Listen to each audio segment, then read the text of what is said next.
দীপ্ত সংবাদে আপনাদের সাথে আছি আমি ইয়াসমিন সুমনা। ভারী বর্ষণ ও পাহাড়ি ঢলে চট্টগ্রামের সাতকানিয়ায় বন্যা পরিস্থিতির অবনতি হচ্ছে। সাঙ্গু ও ডলু নদীর পানি বেড়ে অন্তত 17টি ইউনিয়ন ও পৌরসভার নিম্নাঞ্চল প্লাবিত হয়েছে। বন্যার পানি প্রবেশ করেছে সাতকানিয়া আদালত ও উপজেলা পরিষদ চত্বরেও। টানা বৃষ্টি ও পাহাড়ি ঢলে হবিগঞ্জে খোয়াই নদীর বাঁধ ভেঙে অন্তত 20টি গ্রামের মানুষ পানিবন্দী হয়ে পড়েছে। রাতে সদর উপজেলার চরহামুয়া কালীগঞ্জ এলাকায় বাঁধ ভেঙে বিস্তীর্ণ এলাকা প্লাবিত হয়। পটুয়াখালীতে গত এক সপ্তাহ ধরে থেমে থেমে মাঝারি থেকে ভারী বৃষ্টিপাত হচ্ছে। পায়রা সহ দেশের সব সমুদ্র বন্দরকে 3 নম্বর স্থানীয় সতর্ক সংকেত দেখিয়ে যেতে বলা হয়েছে। উত্তরের জেলা নওগাঁতেও বাড়তে শুরু করেছে নদ নদীর পানি।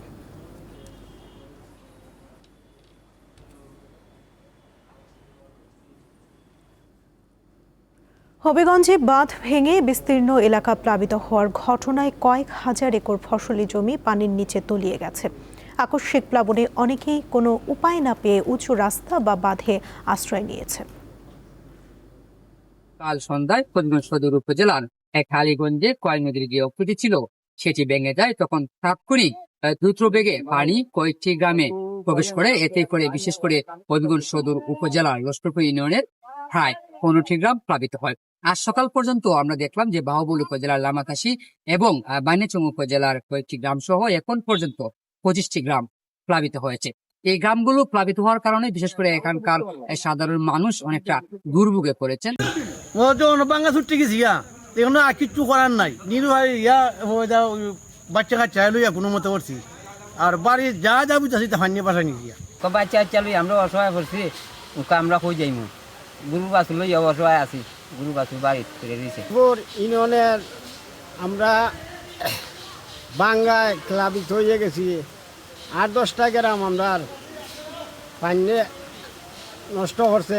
আমরা গরু বাছুর মানুষ আমরা খুব অশান্তিতে আছি। আমরা দেখেছি যে তারা আজকে সকাল থেকে বিভিন্ন আশ্রয় কেন্দ্রে উঠেছেন এবং অনেকেই গরু ছাগল এবং আসবাবপত্র নিয়ে তাদের আত্মীয় স্বজনের বাড়িতে উঠেছেন। তবে এখন পর্যন্ত সরকারিভাবে তাদেরকে কোনো বরাদ্দ দেওয়া হয়নি। যদিও জেলা প্রশাসন আমাদের জানিয়েছে বন্যা দুর্গতদের জন্য তাৎক্ষণিকভাবে 8টি আশ্রয় কেন্দ্র প্রস্তুত করা হয়েছে এবং একই সাথে 5 লক্ষ টাকা এবং 100 টন চাল বরাদ্দ দেওয়া হয়েছে এবং প্রায় 1800টি শুকনো খাবারের প্যাকেট প্রস্তুত করা হয়েছে। তবে পানি উন্নয়ন বোর্ড যেটা বলছে যে বাঁধ ভেঙে যাওয়া স্থল তারা পরিদর্শন করেছেন এবং তারা তদারকি করছেন এবং দ্রুত কিভাবে মেরামত করা যায় সে বিষয়ে তারা কাজ করছেন। তো প্রশাসন কিন্তু সার্বিক পরিস্থিতি মোকাবেলায় তারা কাজ করছে এবং সাধারণ মানুষকে সতর্ক থাকার জন্য তারা কিন্তু আহ্বান জানাচ্ছেন। এই ছিল আমার কাছে হবিগঞ্জ থেকে বন্যা পরিস্থিতি। চলতি জুলাই মাস জুড়ে নিয়মিত বৃষ্টির পূর্বাভাস দিয়েছে আবহাওয়া অধিদপ্তর। তবে চলমান বৃষ্টিপাত 2 দিন পর থেকে কিছুটা কমতে পারে বলেও জানানো হয়েছে। সাগরের জন্য আমরা যে 3 নম্বর স্থানীয় সতর্ক সংকেত যেটা ছিল ওটা এখনো চলমান রয়েছে। কারণ হচ্ছে সাগরে মাঝে মাঝে দমকা ঝড়ো হয়, তারপরে হচ্ছে আপনার বিশেষ করে ওইসব জায়গায় বড় ধরনের ঢেউ হতে পারে যেহেতু প্রেশার গ্রেডিয়েন্ট আছে।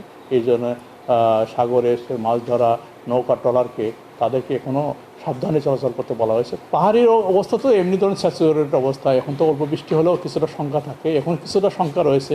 তবে যেহেতু বৃষ্টি কমে আসতেছে গ্র্যাজুয়ালি পরিস্থিতি উন্নতির দিকে যাচ্ছে। আন্তর্জাতিক প্রসঙ্গ, ইরানের বিভিন্ন এলাকায় বৃহস্পতিবার রাতভর দফায় দফায় বিস্ফোরণের শব্দ শোনা গেছে। তবে এই হামলায় নিজেদের জড়িত থাকার কথা অস্বীকার করেছে যুক্তরাষ্ট্র। আল জাজিরা জানায় ইরানের দক্ষিণাঞ্চলে বুশেহর পারমাণবিক কেন্দ্রের কাছাকাছি সহ একাধিক স্থানে বিস্ফোরণ হয়। ইরানও কোনো নির্দিষ্ট দেশকে দায়ী করেনি। ইসরায়েলের প্রধানমন্ত্রী বেনিয়ামিন নেতানিয়াহু বলেছেন ইরানের সঙ্গে তাদের যুদ্ধ এখনো শেষ হয়নি। এর আগে চলতি সপ্তাহের শুরুতে হরমুজ প্রণালীতে বাণিজ্যিক জাহাজে ইরানের হামলার পর থেকেই যুক্তরাষ্ট্রের বিরুদ্ধে নতুন করে পাল্টাপাল্টি হামলার সূচনা হয়। যুক্তরাষ্ট্র ও ইউরোপ জুড়ে ভারত ভিত্তিক 3টি বড় অপরাধ চক্রের বিরুদ্ধে অভিযান চালিয়েছে আন্তর্জাতিক বেশ কয়েকটি আইন প্রয়োগকারী সংস্থা। দীর্ঘমেয়াদী এই অভিযানে 37 জনের বিরুদ্ধে অভিযোগ গঠন করেছে যুক্তরাষ্ট্র এবং তাদের মধ্যে 24 জনকে গ্রেফতার করা হয়েছে।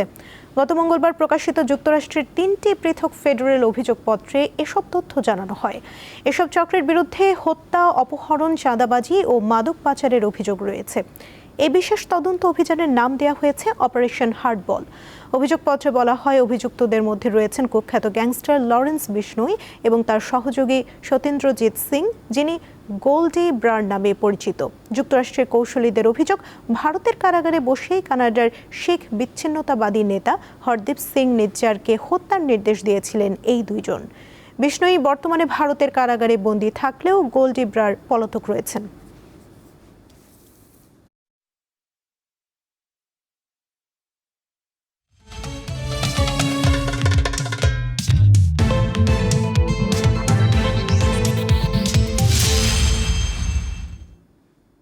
এবারে ফুটবল বিশ্বকাপ 2026। চলতি বিশ্বকাপের প্রথম দল হিসেবে সেমিফাইনাল নিশ্চিত করেছে ফ্রান্স। শেষ 8-এর প্রথম ম্যাচে মরক্কোকে 2-0 গোলে হারিয়েছে দুইবারের বিশ্ব চ্যাম্পিয়নরা। দলের হয়ে স্কোর শিটে নাম লিখিয়েছেন কিলিয়ান এমবাপ্পে ও ওসমান দেম্বেলে। পেনাল্টি পেয়েও কাজে লাগাতে পারলেন না কিলিয়ান এমবাপ্পে। জাতীয় দলের হয়ে আগের 15টি পেনাল্টি শটই বল জালে পাঠিয়েছিলেন তিনি। সবশেষ 2020 ইউরোপিয়ান চ্যাম্পিয়নশিপে শেষ 16-এ সুইজারল্যান্ডের বিপক্ষে টাই ব্রেকে স্পট কিকে ব্যর্থ হয়েছিলেন এই তারকা। মরক্কোর বিপক্ষে প্রথমার্ধে আরো কয়েক দফায় নিজেকে স্বরূপে মেলে ধরতে পারেননি তিনি, তবে দলকে দুর্ভাবনায় পড়তে দেননি। দারুণ এক গোলে দলকে দেখালেন পথ। এবারের আসরে 8ম গোল তার। গেল বিশ্বকাপেও 8 গোলের পাশাপাশি 2টি অ্যাসিস্ট করেছিলেন ফরাসি এই তারকা। এই গোলে 3 বিশ্বকাপ মিলিয়ে এমবাপ্পের মোট গোল সংখ্যা 20টি, একটি বেশি নিয়ে রেকর্ডে চূড়ায় মেসি। সেই সাথে জাতীয় দলের রেকর্ড গোলদাতার মোট গোল সংখ্যা হলো 64টি। আফ্রিকান সিংহের বিপক্ষে ব্যবধান বাড়াতে খুব একটা সময় নেননি ওসমান ডেম্বেলে। বিশ্বকাপে আরেকবার মরক্কোর পথচলা থামাতে 66 মিনিটে করা তার গোলটি যথেষ্ট হয়ে রইল। ম্যাচে কখনোই সেভাবে প্রতিপক্ষকে ভাবাতে পারেনি মরক্কো। আসরে আগের 5 ম্যাচের সঙ্গে এই ম্যাচে অ্যাটলাস লায়ন্সদের খুঁজে পাওয়া যায়নি। ম্যাচের প্রথমার্ধ থেকে একেবারে খোলসে বন্দী দলটি পুরো ম্যাচে গোলের জন্য 5টি শট নিয়ে একটি লক্ষ্যে রাখতে পারে, আর ফ্রান্সের 22 শটে 8টি ছিল লক্ষ্যে। 4 বছর আগের আল বায়েতের লড়াইয়ের পুনর্মঞ্চায়নে যেন হলো বোস্টনের জিনেট স্টেডিয়ামে। 2022 সালে কাতার বিশ্বকাপের সেমিতেও একই স্কোর লাইনে জিতেছিল ফরাসিরা। এই জয়ে শুধু শেষ 4 নিশ্চিত করেনি দিদিয়ে দেশমের শিষ্যরা, বিশ্বকাপের প্রায় 1 শতাব্দীর ইতিহাসে বিরল এক কীর্তিরও অংশ হয়ে গেল তারা। টানা 3য় বিশ্বকাপে সেমিফাইনালে উঠে ফ্রান্স এখন বিশ্বকাপ ইতিহাসে সে সীমিত কয়েকটি দলের কাতারে যারা ধারাবাহিকভাবে একাধিক আসরে শেষ 4-এ জায়গা নিশ্চিত করেছে। এর আগে এই নজির ছিল শুধু জার্মানি ও ব্রাজিলের। এবার সেই অভিজাত তালিকায় নাম লিখিয়েছে 2018 সালের বিশ্ব চ্যাম্পিয়নরা। সেমিফাইনালে জয় পেলে টানা 2য়বারের মতো এবং ইতিহাসে 4থবারের মতো বিশ্বকাপে ফাইনালে খেলার আরেক ইতিহাস করার সুযোগ ফরাসিদের সামনে। মোহাম্মদ হাসিব, দীপ্ত স্পোর্টস। এই ছিল এখনকার মতো। পরবর্তী সংবাদ বিকেল 5টায় দেখার আমন্ত্রণ রইল। এছাড়া আরও তথ্য পেতে যুক্ত থাকুন দীপ্ত ডিজিটাল প্ল্যাটফর্মের সাথে। ধন্যবাদ সবাইকে।